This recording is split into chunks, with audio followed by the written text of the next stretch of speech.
Hello. In this video, we're going to talk about the art of the 1800s. In the early 1800s, there was a new technology that really changed the art world, and that was the invention of photography. And the invention of photography is largely attributed to a man named Joseph Nicephore Niepce.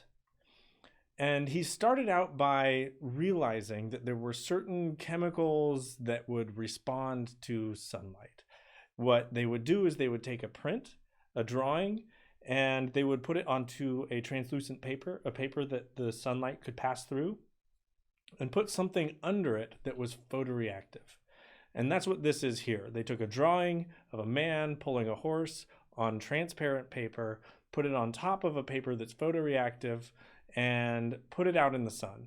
And this is called a heliograph. It uses the light from the sun, helio, to graph, to make an image, heliograph. And this would eventually give way to actual photographs like this one. So this is considered the first actual photograph, or among the first actual photographs. So one of the things that Niepce did is he would set up a camera with this photoreactive plate and stick it out the window. So what we're seeing here is a roof. This is the top of a roof. This is a building here. There's a building here. The name of this is the window at Le Gras. And this would be set up all day. It took all day to make this photograph. And the way they did this is they would take tar, a kind of pitch, and the pitch would get hard if it was exposed to sunlight. So they would have a pinhole camera, essentially taking a camera obscura, putting a plate in it that was covered with tar. Anywhere that the sunlight hit would harden, and everywhere that the sunlight did not hit would stay soft. So they could then take the plate and wash it down, and all of the soft tar would wash off of the plate, and everything that was hardened would stay on there. And if you held it in the sunlight, in the light just right, the light would reflect off of the tar and not off of the metal plate, and you would be able to see the image. So this is a very, very early photograph, and the technology was so brand new, and it took a long time to make a photograph. It took all day to make this. When Joseph Nicephore Niepce died, he left all of his equipment, all of his technology, all of his notes to Louis Daguerre, who was also working on developing photographs. And Louis Daguerre developed what is called the daguerreotype. So this is called a daguerreotype. A daguerreotype uses silver salts that are painted onto the surface of a metal plate, and you're able to get a lot of these grays and very slight transitions of light with a daguerreotype that you weren't able to get in those earlier photographs, which means you could actually capture someone's likeness. So this is a photograph of a man named Robert Cornelius, and it's one of the earliest daguerreotypes, one of the earliest real nice looking photographs. Now, a lot of these plates would continue to expose. The more light touches them, the more they would change color, they would turn black. And so it was important for them to not let this be out in the light. If you had your photograph taken, it was very expensive because it was such a new technology. Your photograph would come in like a little booklet that you could open it up to look at the photograph and then close it again, because you don't want to leave it open, because if you leave it open, that plate will continue to expose. But eventually they learned how to use a fixative that would stop the plate from continuing to expose and make it a permanent image. And the photograph was then invented. Early on, it took a long time for the photograph to catch on. It took too long to take a photograph, so it was hard to get people to sit still. In early photographs, you see a lot of stiff people. They're sitting very upright. And that's because they would often have a stick that would go up their back with a little hook that would go around their neck and hold their head in place, so that the photographer would know that the person they're taking a picture of isn't going to move. Because if they move, it would ruin the photograph, and there's silver in these plates, and they don't want to mess it up. And eventually these silver plates would give way to glass. They would have glass negatives that they could then print on paper. But early on, this was all done on metal. I have here to show you some photo negatives that are on glass. These are glass plate negatives. And they look a little strange because the image is reversed. What's black should be white and what's white should be black. But it does make them look a little bit creepy, and I have to have this light passing through it so you can see it, because if I turn that light off, it would just look gray. These are glass plate negatives from about 100 years ago. These are from the turn of the century. They're made the same way that a daguerreotype was made, that a silver salt would be painted onto the surface of this glass, and then it could be exposed through a camera. These photos have never been printed, so this is the only way I've ever looked at them, but we could expose these and make actual photographs out of them and see what they look like if we want to do. This looks like an old print shop. That would be my guess. What I see here, that looks a lot like a press, like that could be a flywheel for a press, but I'm not entirely sure what this shop is. If I went ahead and developed this and made it into a photograph, I'd probably have a better idea of what this space is. But they're pretty cool to look at. I have some of these that have children in them and they look a little creepy.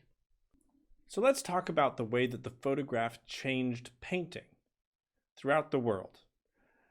Suddenly people could get an image instantly. They could today have a photograph made and have it by the end of the day. They couldn't do that with a painting. Paintings take a long time. A painting like this, it might take an artist a year to make it.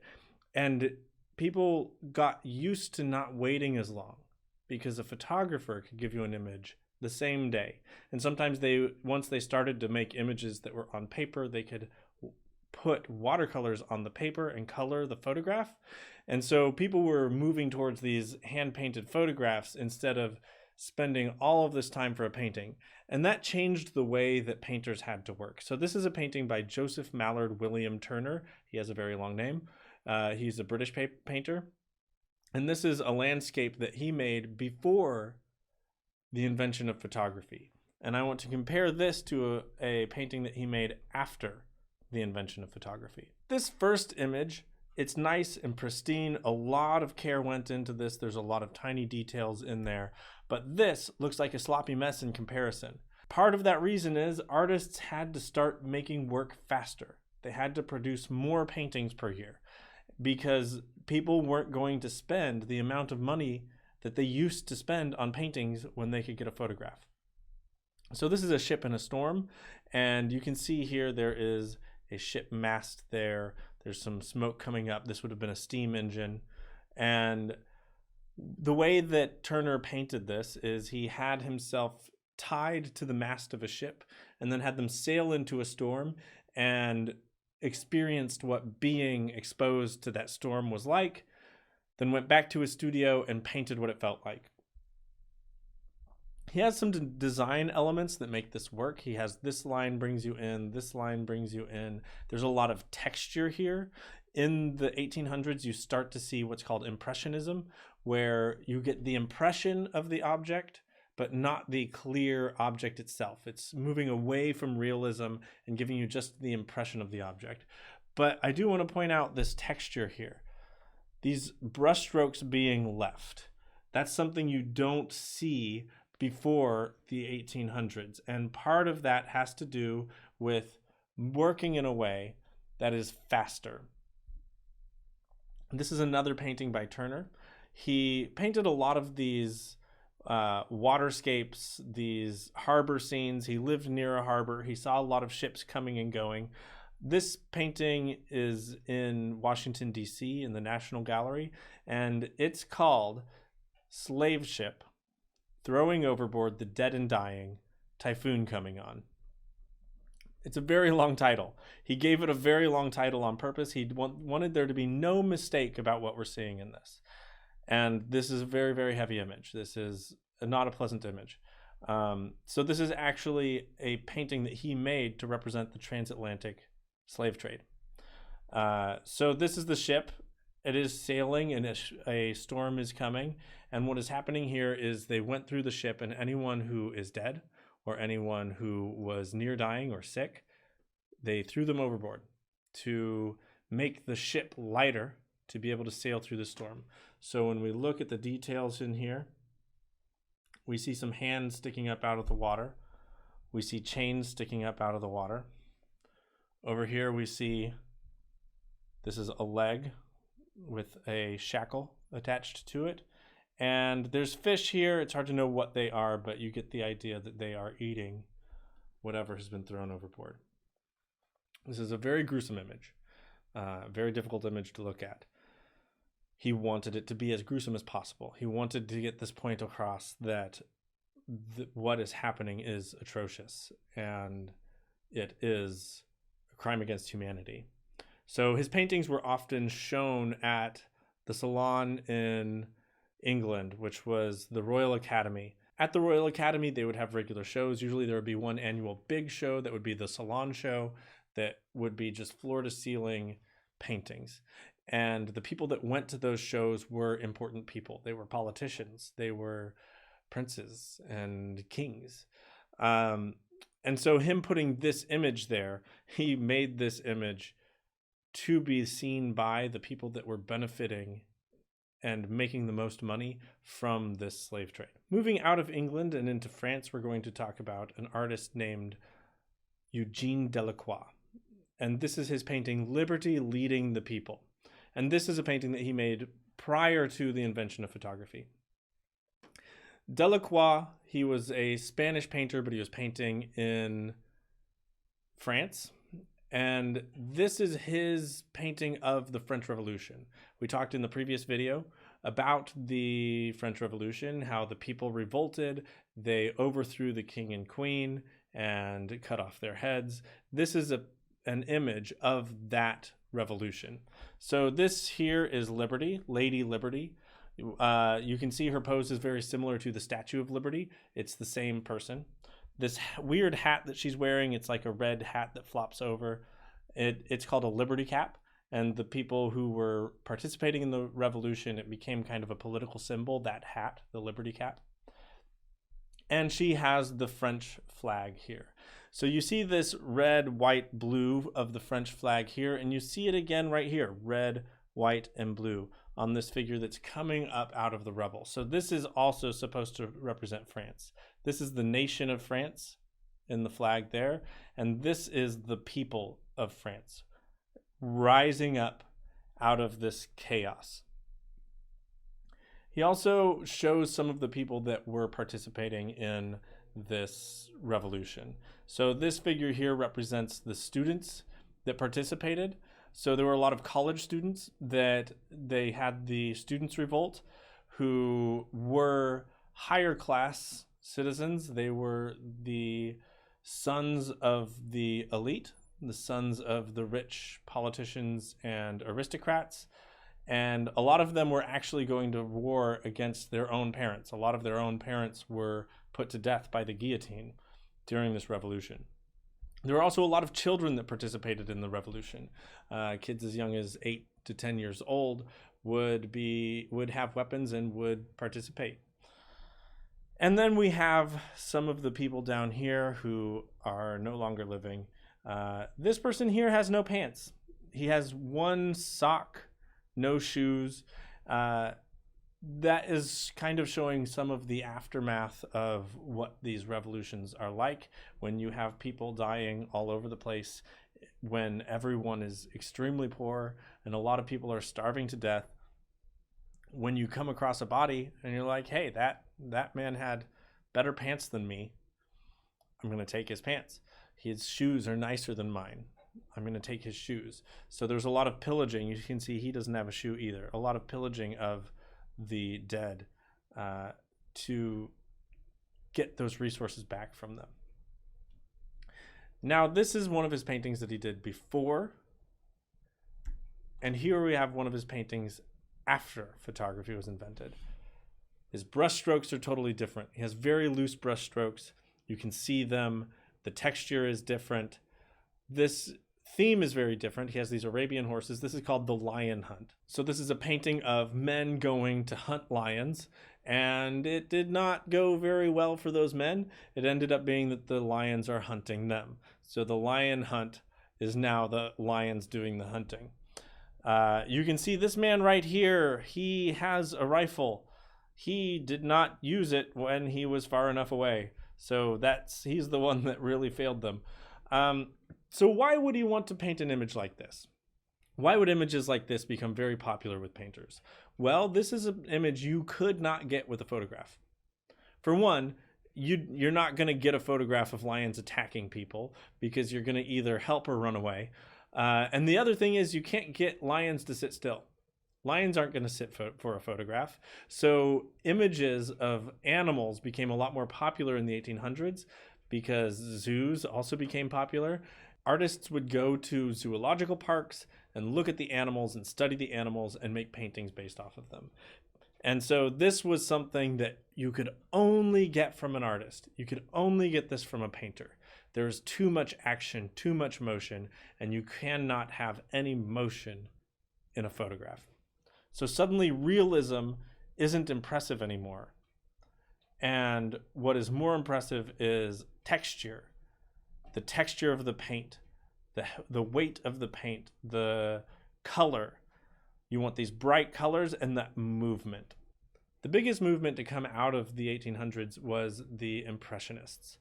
And this is a painting by Manet, Edward Manet, called The Luncheon on the Grass. This is a picnic. They're having lunch on the grass. It's not like any lunch on the grass I've ever had. I sometimes will go with my wife or with my friends and we'll have lunch in Forest Park. We'll sit in the grass. It's nice. But we never quite do it like this. I never have one of our friends get naked. That's never happened. But that's what's painted here. So it's a little bit awkward. This was submitted to the Salon show in France, in Paris, where once a year, all of the greatest art to happen in the previous year in the whole country would be displayed together, and everyone important would come. This painting was rejected. It was rejected from that show. And immediately you would think, well, it was probably rejected because of the one naked person at the lunch, because that's weird. But that's not actually the reason it was rejected. I mean, that was part of it, but not entirely that. Part of it was the paint strokes were too loose, too much paint strokes visible. And a big part of it was this woman back here who is bathing is too big for how far away she is. So Manet was looking at Japanese woodblock prints, Japanese woodcuts. So Japan shut down all trade with Europe around the 1500s. And then trade didn't open up again until the 1800s. So Japan finally opened up trade with Europe again. And when trade opened up, all of these prints from Japan started pouring into Europe. All of this traditional Japanese artwork came to Europe. And with it came this idea of the person being higher on the page is farther away, not that they are smaller and going behind an object. This other way of showing perspective. And that flipping up of that figure kind of comes up and into the foreground, came from Japanese prints. And the Impressionists were all looking at these prints. This was not the only painting rejected. All of the Impressionists were rejected from the Salon show. And so what the Impressionists did is while the Salon show was going on in Paris, they rented a warehouse down the street and opened up what they called the Galerie de Refusés, the gallery of refused artwork. All of the artwork that got rejected from the Salon show, you could walk down the street and see what the Impressionists were doing. See the things that were kicked out of the fancy show. And the Galerie de Refusés was so much more popular. Everyone wanted to go and see the rejected art. Everyone was like, okay, the art that's in the salon, it's nice, lots of landscapes, it's very realistic, great. But we've heard a lot of rumors that there's some cool stuff going on down the street, that the artwork that got kicked out of this show is actually more interesting. And so the Impressionist gallery became very, very popular and had better attendance than the actual Salon show. And that kind of launched the Impressionist movement into the forefront of culture. Another very famous Impressionist was Monet. Claude Monet.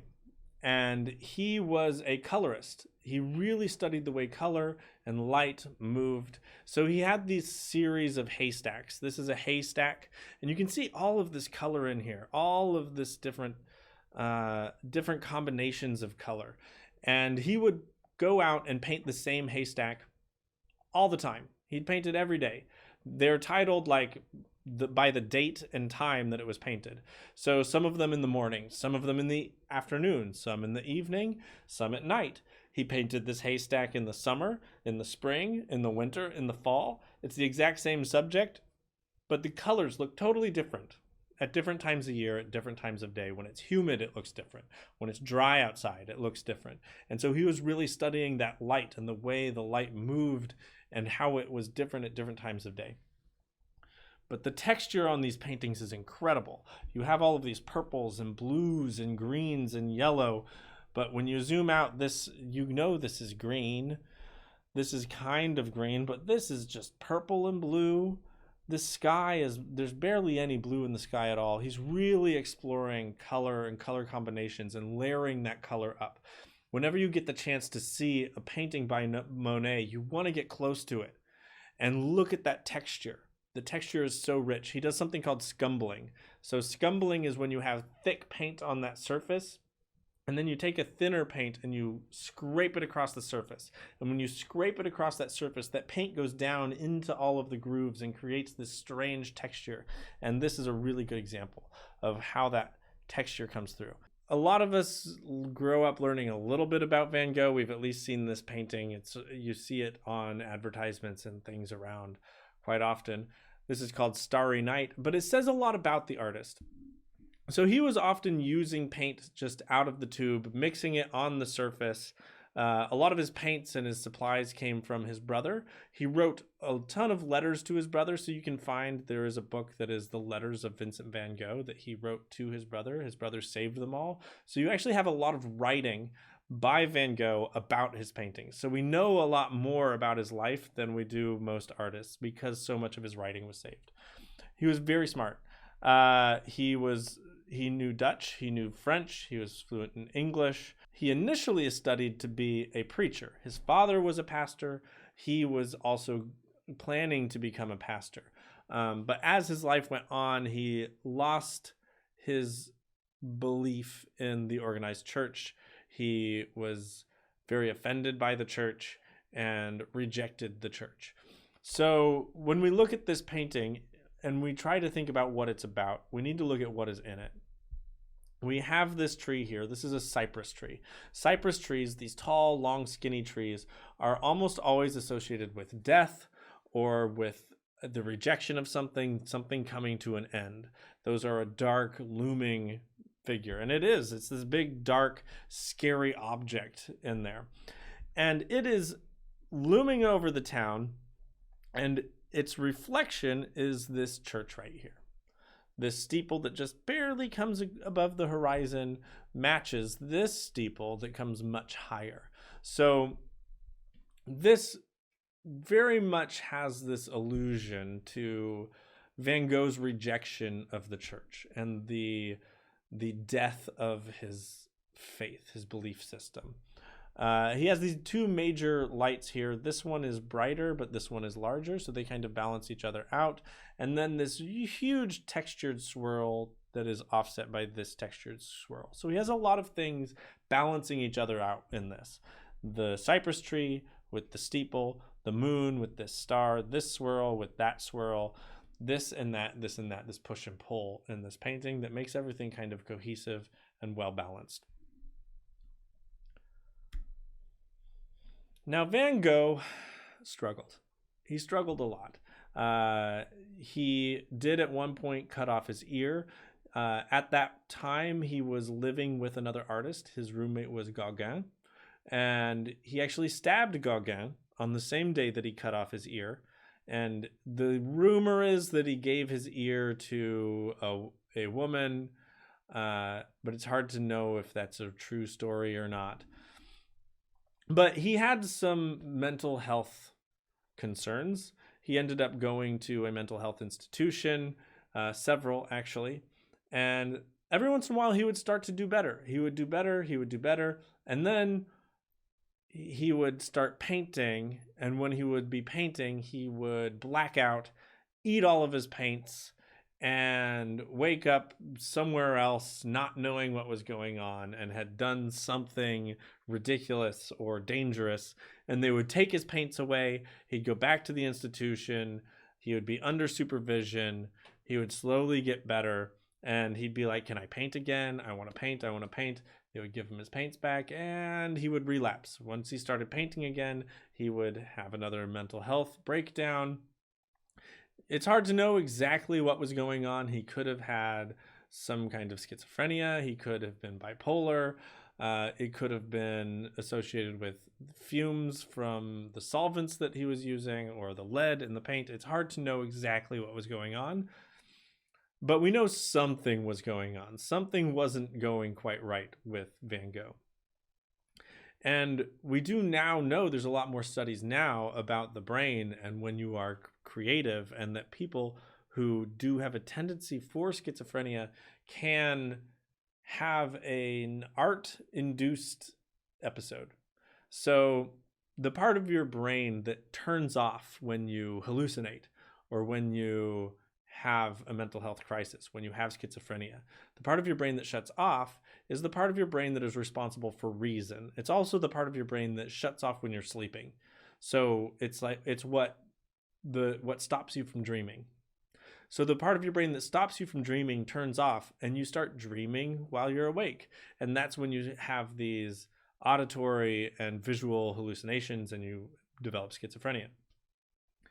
Now, for people who already have a propensity, a likelihood that they are going to develop schizophrenia, when they produce artwork, whether it's singing or dancing or making art like this, while they are making that artwork, it's possible for them to shut down the part of their brain that is responsible for reason, for that part of their brain to kind of fall asleep. And sometimes anyone can experience this, where you get into this kind of trance-like state when you're focusing really hard on something creative. That can happen to anyone. But specifically people who are already predisposed to develop schizophrenia can have an art-induced schizophrenic episode. So it's very possible that's what was happening with him, that they would give him his paints back, he would just be passionately painting, and it would make part of his brain shut down, and he would eat his paints. So this is A Field with Crows. It's one of his last paintings, and it's notable because it is believed that this is the same field that he did take his own life in. So he did shoot himself. And it's believed that this is the field that he shot himself in. So when you look at this painting, you can tell he is dealing with some really dark thoughts, maybe some intrusive thoughts that he possibly knew that he would be coming to an end soon, or was contemplating it. It's hard to know what was going through his mind, but you can see that very heavy looming darkness in some of his later work. This is a painting by Cézanne, another French Impressionist painter. And he painted this mountain outside of his window over and over and over again. He painted it a lot of times. And you can see these rooftops there. What he was really focusing on was just local color. You see a spot of green, paint a spot of green. You see a bit of red, paint a bit of red. Don't think about what it is. Just reduce everything to just a simple shape, a pattern, a texture. So that you're not drawing buildings, you're drawing a square. You're drawing something very simple.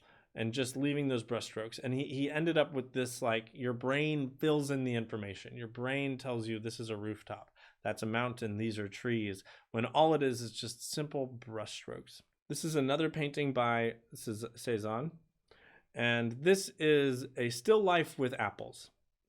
And with this, he began to explore a new idea that would later be developed by people like Picasso, where he is looking at one object, one still life, but he's showing it from multiple angles. If you look at this tabletop, it comes up here, and then it comes over, and then bloop, it does not line up with this tabletop here. And if I take this table, the bottom of the table here, and bring it over, it does not line up with this tabletop. So I am looking at two different tables here. So are there two different tables, or is this one table and he's just painting it poorly? So really what's happening is he's painting half of this image and then moving to a different spot, painting the other half of the image, where these two halves of the painting don't fit together. And it gives you this weird feeling when you look at this. It looks like these apples spilled out, and it looks like this table is falling down, and all of these apples are just going to spill off into the floor like the fabric that's spilling off into the floor. And this was a very new idea, to show one item from multiple angles in one image, and that would later be developed into what would be called cubism far later. And these are breadsticks. They are not Twinkies, although they do look a lot like a tower of Twinkies. The last of the French Impressionists that we're going to look at was a man named Gauguin, Paul Gauguin. And this is one of his paintings called The Spirit of the Dead Keep Watch. And Gauguin was not a good person. We kind of have this recurring theme of artists that are not good people. He was married, and then he decided he wanted to focus on art. He was a stockbroker at first. He wanted to focus entirely on art, so he abandoned his family and moved to Tahiti, moved to French Polynesia, and he married a Tahitian girl who was 13 years old. He did have one child with her, and made paintings of Tahiti, but eventually he kind of was like, I don't know if I want to be here. He got dysentery and malaria, and so he decided to leave Tahiti. So he left that wife and child and went back to France and lived in France. And so he brought back to France with him some of the style that he had developed and the content that he had developed while he was in Tahiti. So you see some of these fabrics and textures that are Polynesian. You see figures in his work that are also Polynesian. Some of his paintings were made while he was in Polynesia. But you also get this idea that people in France were starting to look outside of France, that people in Europe were wanting to paint these more interesting, what they considered exotic images. You had all of this artwork coming from Japan.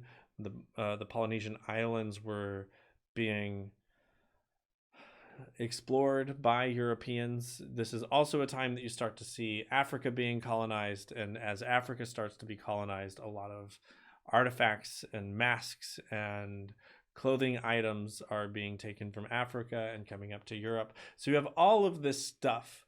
As Europe becomes more and more imperialistic and starts expanding and colonizing all over the world, you have all kinds of artwork and artifacts and fabrics and items coming back to Europe and influencing the artists that are there. So when you look at the work by Gauguin, that's what you need to think of. This is a lot of culture coming from all over the world, but for him specifically Tahiti, and bringing it back to France and making these images that would be intriguing to people, who are for the first time thinking about life outside of Europe.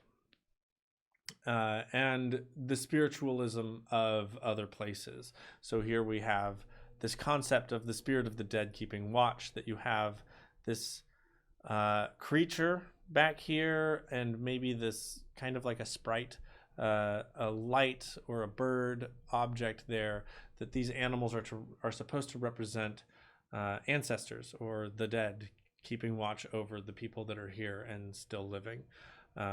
And this pose that he's using, usually you would see this pose with like a Venus, a Roman goddess pose, and taking that pose and showing a Polynesian woman in that pose was shocking and interesting for people in Europe. These paintings are problematic in so many ways. They are appropriation. They are problematic because a lot of them are of Gauguin's wife, his second wife, even though he didn't actually leave his first wife. They weren't divorced. He left both wives. Anyway, he had a lot of these depictions of his Tahitian wife, which is problematic because she was a child. but it is unfortunately representative of what was happening all over Europe at the time as people started to look outside of Europe and to really steal from other cultures. Now, in America, we had some expressionists. This is a little bit different than impressionists. So the impressionists were giving you an impression of an object that exists, while expressionists were expressing what is on the inside and starting to express their own feelings, their own emotions. But this is a very, very important painting for what would become the expressionists and abstract expressionists. So this is by James Abbott McNeill Whistler. And Whistler was kind of a rascal. He painted in America, and this painting is called Nocturne in Black and Gold. And as you can see, it's very simplistic. What we're seeing here, these are fireworks in the sky. There's some water here, maybe some waterfalls or something going on back there. You can see he had some influence of Japanese prints because he has down in this corner those Japanese like symbols. And it's very abstract. It's hard to know exactly what's going on in this painting. So the artist that hired Whistler to paint this paid for it up front, and he paid quite a bit. And when he was delivered this painting, he was very upset. And he sued Whistler. And this lawsuit ended up being a landmark case for artists in America specifically to be able to paint however they want. So Whistler, his response was, "You're right. I did splatter paint on there, and it did only take me 15 minutes, but you are not paying me for the time I spent making the painting. You are paying me for all of the time I spent studying, all of the time I spent looking at artwork, all of the time I spent learning how paint moves, all of the time I spent learning about composition and practicing, all of my life experience. You're paying for all of that, all of the work I've already done, all of the practice and work that I have done to be able to make a painting in 15 minutes. That's what you're paying for." And the court sided with Whistler that you don't have to justify the cost if people are willing to pay the price for the artwork. So this was a huge case for arts in the United States because that meant that artists don't have to justify how much time they're spending. It opened the door for abstract expressionists like Jackson Pollock, who is just splattering paint on a surface, to be able to do that and to be able to charge very high prices for that work, even though the work itself doesn't take a lot of time. Whistler, in the way that he did, this was not the only time he got himself in some trouble. So this is called the Peacock Room. And the way this went down, he was hired to do some decorations, to do some gold leaf, gold painting on this wood, to decorate it with gold in this room. And he was instructed, do not touch the walls. This is imported Italian leather. This is very expensive green leather. Do not paint on the leather. And he was left alone in this space, able to work as long as he wanted. And the owner of the house was not there. And he was painting, he was decorating this wood like he was hired to do. And then he kind of started painting some gold on the wall.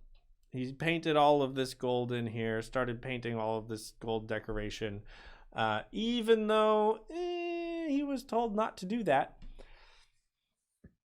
The owner of the house came back, was very upset, kicked him out of the house, said, "I'm not going to pay you. You're never going to work again.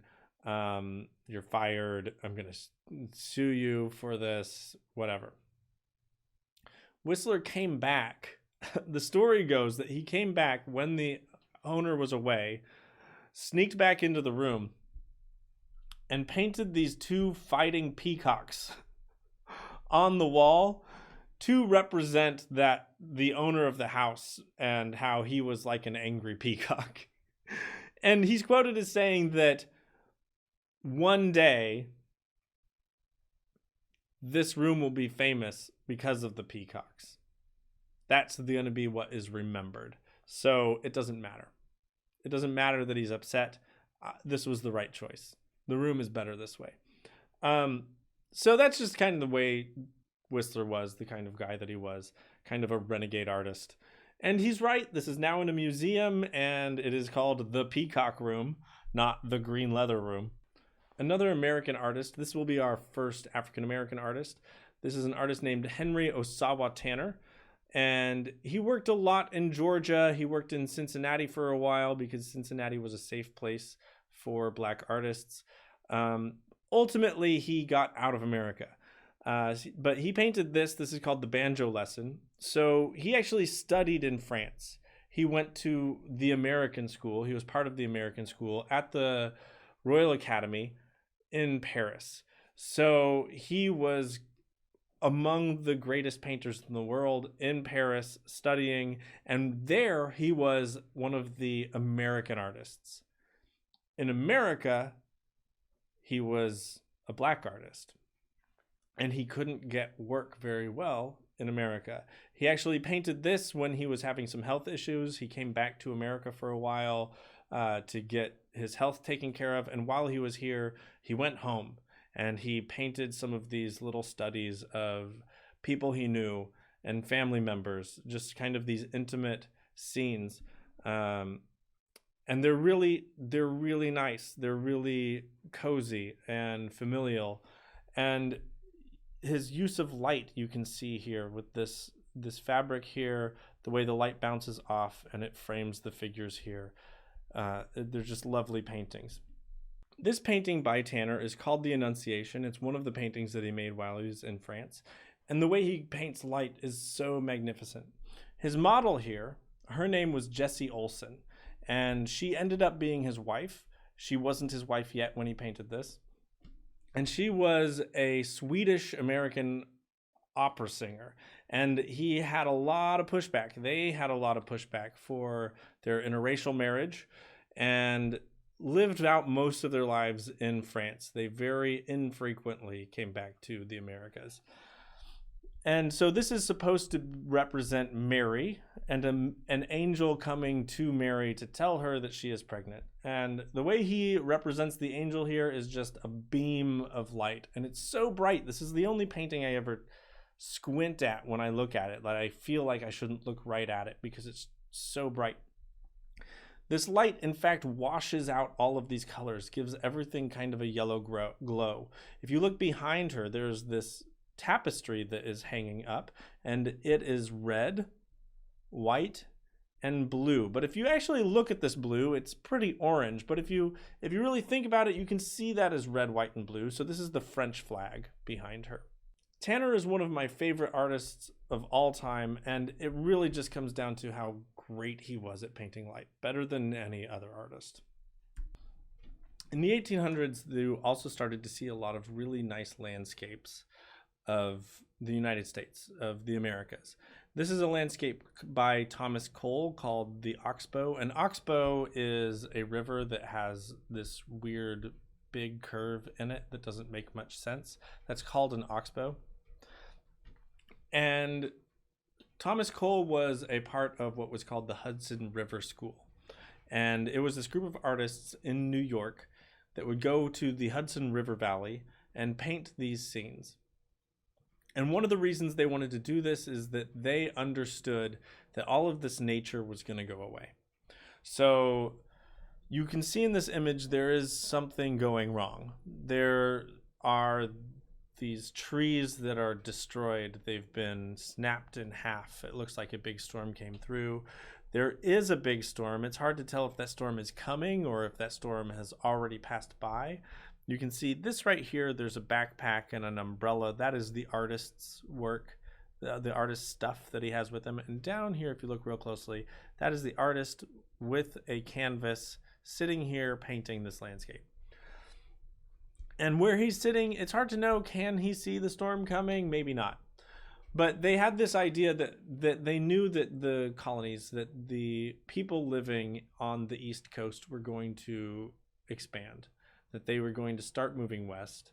And all of this beautiful landscape, this untouched, uncultivated land, was going to be destroyed. And here you can see it starting to be cultivated. You have, this is all becoming farmland, while where we are on this mountain is still very lush. It's still very biodiverse, and it is still natural. And there is right here some Hebrew words there that says Eretz. Eretz is Hebrew for earth. So it's kind of like, this is the name of this land. This land doesn't actually belong to humans. This was untouched land. This was quote unquote God's land. And we are going to come in and destroy it. So they were kind of like an environmentalist group of artists in a strange way, and really wanted to record these spaces before it would be destroyed. And so some artists' goal was to try to stop nature from being destroyed, while other artists had the opposite goal. This is a painting by Albrecht Bierstadt. Albrecht Bierstadt was a German painter who then came to the United States and started painting these images of the West. This is a painting called Lander's Peak. Lander's Peak is in the Rocky Mountains. It's in Wyoming. And it doesn't look like this. This painting is a lie. So if I actually show you a picture of Lander's Peak, it looks like this. It's a bit underwhelming. It doesn't have snow at the top, not all year. This just isn't as impressive as Bierstadt makes it look. Why does he make it look like this? If this isn't what it looks like, why does he make it look like this? Because he did travel west. He did go to Lander's Peak. He went all the way to California and painted quite a few pictures in Yosemite Valley in California. So he had been all over what is now the United States. So why was he painting these grand scenes that are unrealistic? Well, this does look like a mountain that exists, a real mountain. This looks like the Matterhorn, which is in the Alps in Europe. This is not in America. So why did he paint the Matterhorn in Wyoming? And he does show the indigenous people here. And he said that one day there will be a great American city in this location, which is even acknowledging that the people that are living here are going to be displaced. They're going to be kicked out. They're going to be removed, and this will become part of the United States. So why tell this lie? Why make it look like this? This was propaganda.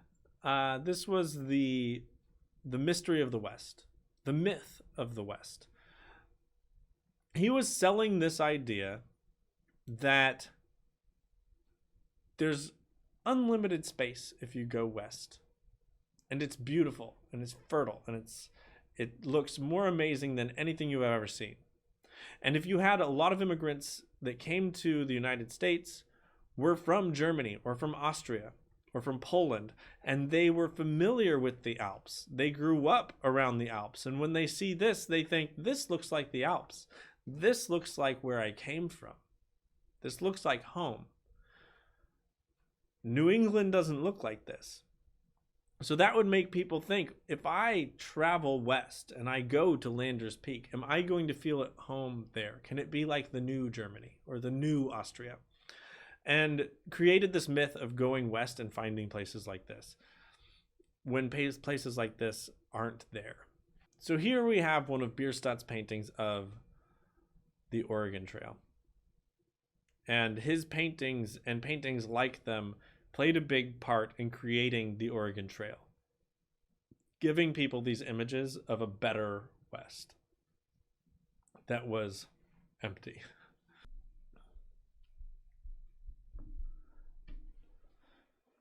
The last artist we're going to talk about today is Robert S. Duncanson. He was a landscape painter and he loved the Hudson River School painters. Unfortunately, he couldn't join them. He wanted to. He would have loved to go to New York and go to the Hudson River Valley and paint with the other Hudson River School painters, but he was an African American and he could not go to New York. He could not get work there. The only place he was able to live and work as an artist was in Cincinnati. There was a larger population of wealthy Black individuals that he could sell paintings to. It was a much safer place for him to be. So he lived in Cincinnati, but he tried to emulate the Hudson River School. He got prints from the Hudson River School. He would buy them and he would study them. He would paint copies of them. And he was largely self-taught that way and made paintings like this one. His paintings tend to be a lot more colorful than the Hudson River School. Part of that could be that he thought that their colors were brighter, because often in prints, the colors can come out differently and look brighter. It also could be that he liked brighter colors. And he is also looking at a very different landscape. He is in the Midwest instead of the East Coast. So you have a lot of these bright colors that come through in a different way. But he made these very nice paintings, and he's just now starting to get recognized a little bit more by institutions. I did notice very recently at the St. Louis Art Museum, they started to display his paintings along with the Hudson River School painters, that he's now being considered a part of the Hudson River School, even though he wasn't able to actually join those artists. He is part of that same conversation. This painting is called On the St. Anne's in East Canada.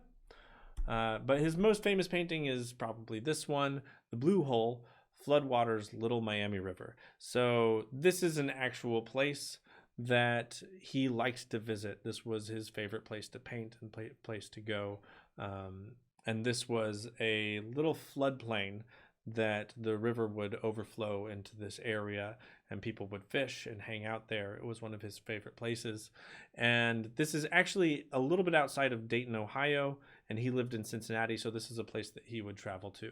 And this is seen as on par with the Hudson River Valley School, that he belongs with those artists because his work it reached the same caliber. So Robert S. Duncanson is finally being recognized as being an artist of the same caliber, the same quality of artist as the Hudson River Valley School, even though he wasn't able to have that one-on-one collaboration with other artists. It's always easier to develop your work when you are talking and spending time with other artists and bouncing ideas off of each other. That he was taking in their ideas but didn't have anyone to really communicate these things out with, and he was largely self-taught and still reached that same caliber of painting. That concludes our video on the art of the 1800s. I hope you enjoyed it. Thank you for watching.